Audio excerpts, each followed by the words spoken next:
এই সরকার তো একদম শিক্ষকদের চোখে দেখিয়ে বড়মূলা দেখাই দিল।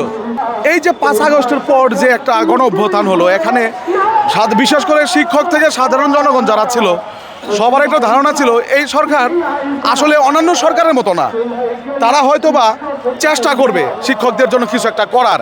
যার কারণে গত যে আমাদের আন্দোলনটা ছিল প্রেস ক্লাবে, তখন কিন্তু একটা আশ্বাস দিয়ে 20%কে দিবে, এই আশ্বাস দিয়ে কিন্তু আমাদেরকে ঘরে ফিরাইছে যে 20% আমরা দিব, আপনারা একটা হিসাব দেন। সেখানে কিন্তু 20%-এর একটা সূক্ষ্ম হিসাব করে এই সরকারের কাছে দেওয়া হয়েছে। তাহলে আজকে আবার কেন আপনি 20% আন্দোলন করা হবে? আপনি তো আমার কাছ থেকে হিসাব নিছেন, সেই হিসাব নিয়ে দেখলেন যে দেওয়া সম্ভব, আপনি আমার এখন 500 টাকা বাড়ি ভাড়া দিলেন।